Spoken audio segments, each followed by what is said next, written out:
그러면 인천광역시 교육청 학교 구성원 인권 증진 조례에 대해서 간략하게 좀 설명드리면서 그거와 관련되어 있는 뭐 사례들도 좀 같이 나눠보도록 하겠습니다.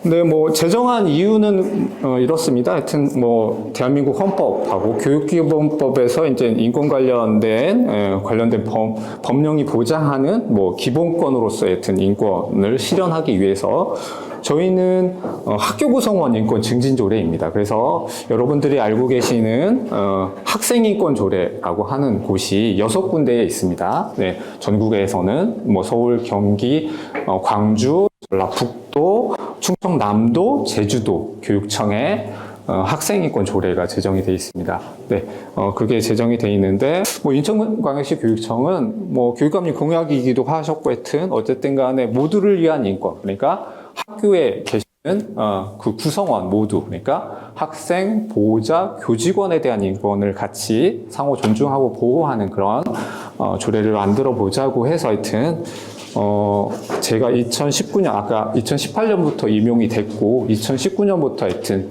조례 제정 추진단을 구성을 해서 작업을 진행을 했었습니다. 그래서 맨 처음에는 학생, 교직원, 보호자, 그리고 인권 전문가, 그런 위원으로 해서 24분을 위촉해서 2019년도에서는 그렇게 조문을 만드는, 네, 그런 과정을 거쳤고요.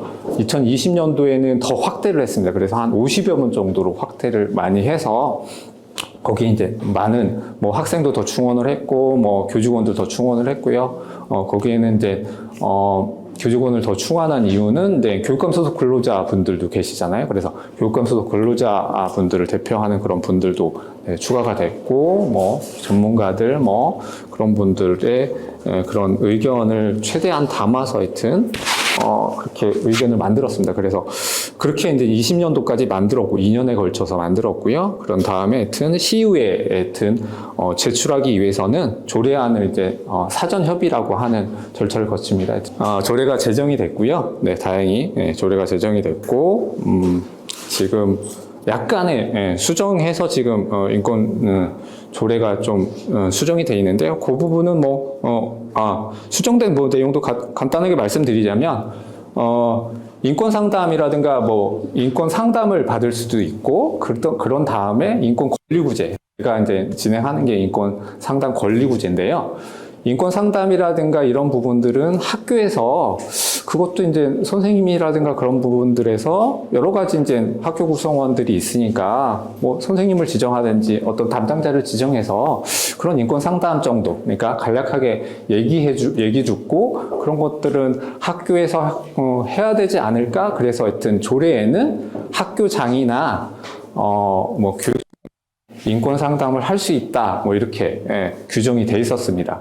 그런데 이제 또 다른 업무가 또 생기는 것 같아서 이게 별로 좋은 것 같지 않다, 그런 의견들을 많이 주셔서 그렇다 그러면 굳이 이런 지침이라든가 이런 것들 조례를 만들 때 학교의 부담을 덜어드리기 위해서 그래서 그냥 교육청에서 그냥 인권 상담이라든가 권리구제를 다 하는 것으로 그냥 그렇게 개정을 했습니다. 그래서 첫 번째 이제 조례에서 개정된 게 이렇게 개정돼서 지금 실시되고 있습니다. 계속해서 말씀드리도록 하겠습니다. 그래서 이제 거기 이제 대상자는 여기에 나와 있는 것처럼 이제 학생, 그 교직원, 저희는 보호자라고 명칭을 쓰고 있거든요. 근데 왜 학부모라고 안 하고 왜 보호자라고 했냐, 뭐 이런 또 말씀들을 많이 하시는데, 뭐 학교에서는 잘 아시겠지만 학부모, 그러니까 부모가 있는, 엄마 아빠가 있는 학생들이 물론 굉장히 많지만 그렇지 않은 학생들도 있지 않습니까? 뭐 시설에서 다니는 학생들도 있고요. 하여튼 뭐 여러 가지 그런 상황에 있는 뭐 조부모하고 있는 학생들도 있고 그렇기 때문에 네, 그걸 보호자라는 명칭으로 했고요. 학생에는 또 유치원까지 포함입니다. 그래서 유치원까지 포함해서 유초, 중, 고 학생들이 여기에 포함이 되어 있고요. 교직원에는 아까 말씀드린 대로 네, 교육감 소속 근로자라든가 그런 부분들, 사립학교 교직원까지 전부 다 포함해서 이 인권조례를 했습니다. 네, 그래서 이제 책무자, 지금 의무자를 말씀드렸는데요. 그럼 책무권자는 여기 나와 있는 것처럼, 그리고 나눠드린 프린트물에 나와 있는 것처럼 교육감, 당연히 교육감이 있을 거고요. 학교는 학교의 장, 그리고 네, 학교의 이제 설립자 및 경영을 또 여기 책무자로 넣어놨습니다. 학교 얘기를 한번 해보도록 하겠습니다. 저한테 하여튼 여기 뭐 신체의 자유를 포함해서 거기에는 뭐 여러 가지 폭력들이 있죠. 하여튼 언어폭력, 뭐 체벌, 뭐 성폭력, 따돌림, 여러 가지 하여튼 그런 폭력들이 있습니다. 뭐 저한테 많이 접수되는 그런 사례들은 아무래도 언어폭력이 가장 많습니다. 여러 가지 언어폭력이 많고 뭐 18개 뭐 어쩌고저쩌고 하여튼 뭐 이런 것들이 많이 있으신데 선생님들이 주의하실 것들은 뭐 당연히 하여튼 언어폭력을 안 하시는 게 가장 좋은 방법이고, 특히나 조심하셔야 될 게 뭐냐면 수업 시간에 학생들이 있는 교실 뭐 이런 데서 하시는 거는 굉장히 조심을 하셔야 되는 것들입니다. 그거는 정말 이제 다른 학생들이 다 들어서 있을 수도 있고, 그리고 듣는 학생한테는 굉장한 모욕이라든가 뭐 수치심이라든가 이런 것들을 유발할 수 있기 때문에 뭐 형사처벌을 받을 수 있는 모욕죄라든가 이런 것들을 하고 관련돼 있기 때문에 화나시면 뭐 자리를 벗어나시든가 하여튼 그러셔서, 그리고 따로 만나셔야 됩니다.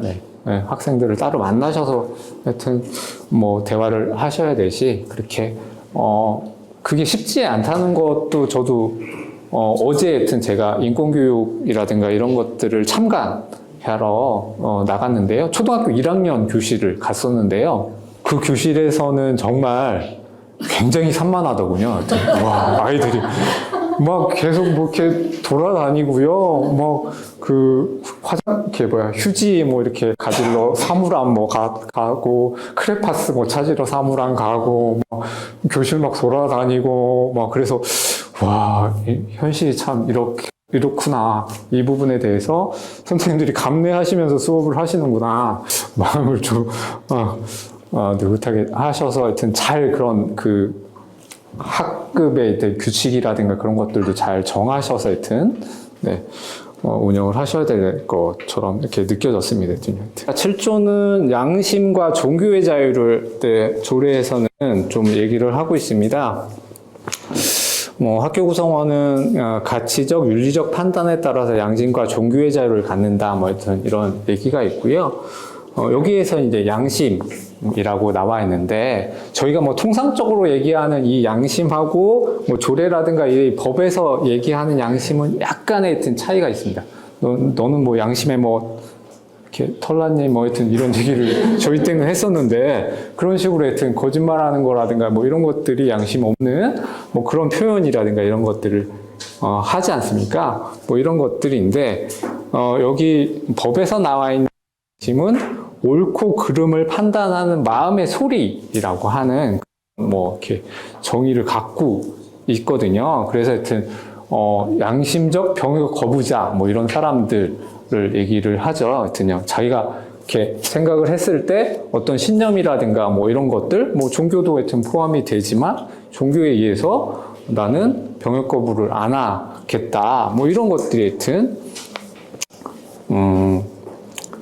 그 양심, 거기에 나와 있는 양심을 표현한 겁니다. 하여튼요. 8조는 표현과 집회 자유를 규정하고 있습니다. 하여튼요. 그래서 표현의 자유는 아까 이제 오셔서 이렇게 아시는 분들하고 담소라든가 이런 것들 뭐 서로 이야기 나누시고 했던 그러셨는데, 이렇게 이제 편안하게 표현을 할 수 있는 그런 거를 포함해서 다양한 표현들을 할 수 있죠. 자신의 의견을 다양하게 표현하고 뭐 이러는 것들이 있는데, 뭐 그런 사례가 인권 침해 사례를 좀 말씀드리자면, 뭐 얼마 전에 뭐 지났지만 하여튼 세월호 있지 않습니까? 세월호 리본, 이렇게 어떤 학생이 세월호 리본을 달고 왔답니다. 그랬더니 선생님이 세월호 리본을 떼어라, 달지 못하게 하신 선생님이 있으시고요. 뭐 이렇게 징계라든가 이런 것들 뭐 여러분들도 포함이 되실 수 있고, 네, 뭐 하여튼 학생들도 뭐 징계와 관련돼 있는 내가 징계가 부당하면 그거에 대해서 여러 가지 하여튼 그런 의사 표현이라든가 이런 것들을 할 수 있지 않습니까?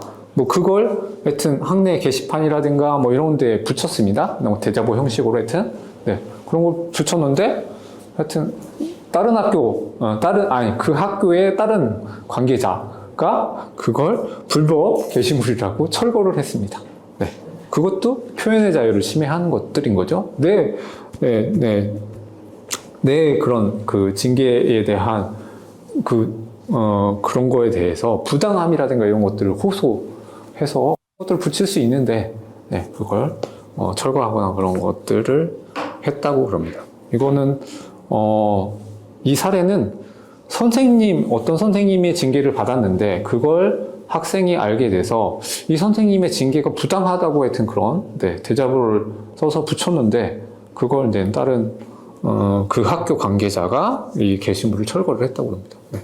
같이 나와 있는 게 이제 집회의 자유입니다. 하여튼 이 집회의 자유에서도 여기에는 학교 구성원 모두, 그러니까 학생, 보호자, 교직원에 대한 집회의 자유를 모두 다 여기다 표현하지는 못했습니다. 하여튼 그때 의견들이 여러분들은 공무원이시기 때문에 집회라든가 제약적인 부분들이 있어서 그런 부분들이 한계가 있다고 그래서 학생에 대한 의견, 학생들에 대한 의견만 학생은 집회의 자유를 갖는다고만 표현을 할 수밖에 없었습니다. 그래서 집회의 자유는 학생들의 자유만 여기다 표현이 돼 있고요. 그거와 관련되어 있는 인권 침해 사례 같은 경우에는 학생이 청소년이 하여튼 인권 관련된 집회에 참석을 했대요.